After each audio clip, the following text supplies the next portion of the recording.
Hello everyone, I'm Kevin, I'm from FPL Updates and Tips, and I'm going to present you with the top 20 tips to start your season well and finish at the top of your mini league. First, we have some tips for before the season starts. Firstly, avoid taking a gamble on players without Premier League and FPL pedigree until you've seen how they settle in, with the example of Havertz, Werner and Ziyech from last year. When playing a wildcard or setting up your team for game week 1, think carefully about price points.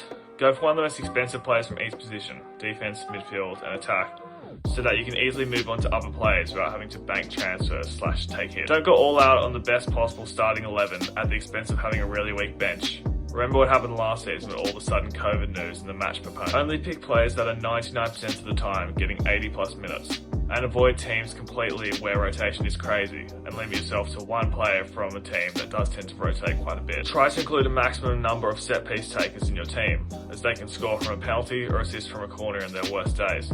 Think of Bruno from last year, with 10 goals of his 18 were from penalties.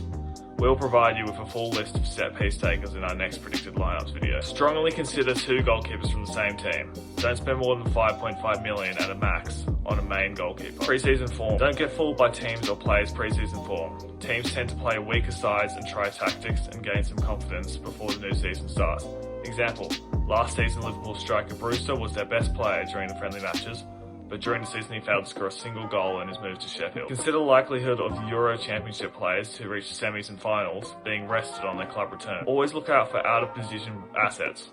A midfielder classified as a defender in FPL, such as Dallas from last season or Lord Lundstrom from the season before, is great. This season we can see that Greenwood, who's a midfielder in FPL, start as the centre forward for Manchester United when Cavani is not available. Jota, midfield in FPL, may start as a forward ahead of Firmino for Liverpool. Same for Havertz. Next we have some tips for during the season itself. Firstly, avoid points hits unless you absolutely really need them. If in doubt, do not. Max 7 hits in a season is something to look towards. If a player emerges as an absolute bargain, don't hold back and find reasons not to do it, such as last season, Dallas, Bamford, Lingard and Iheanacho. Forget about team values after game week 20. Leave transfer decisions until close to the deadline to allow for press conferences and team/injury news. Don't panic if you have some poor game week. Also, don't focus exclusively on your position in high standard mini league. Here we have some more general FPL tips. Don't make decisions based on team loyalty and or dislikes. Look at the player's performance, their stats and their upcoming fixtures, not the badge on their shirt. Think in chunks of 6 game weeks at a time and decide who is the best captain to have in each of those weeks.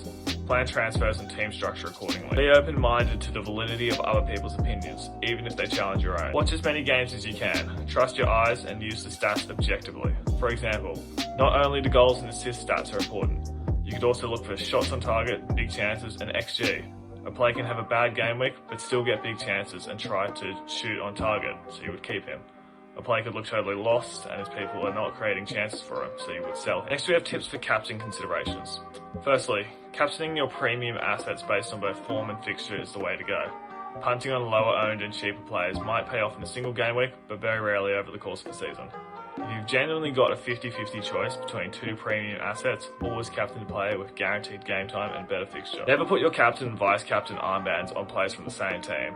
Unexpected cancellations can cause you to have no captain at all in that game week. Ignore the clamour about effective ownership, as it tends to negatively affect my captain. Always go for the player that you believe will score most points in the game week and not the player who you're afraid will affect your overall rank. Always put the armband on a player with 2 fixtures in a double game week. Totally illogical not to do so. Always play your triple captainship in a double game week and on a player who tends not to be rotated. Totally illogical not to do so. If you need to take a risk in the final game week of the season, then bringing in and captaining a player that you know your opponent won't have is a great way to make up points. For example, last season, Mane in the last game week. Look out for signs of consistency/inconsistency with captain choices. This season it's quite tough to land on Salah's hauls, as he is overall quiet in the second half of the season.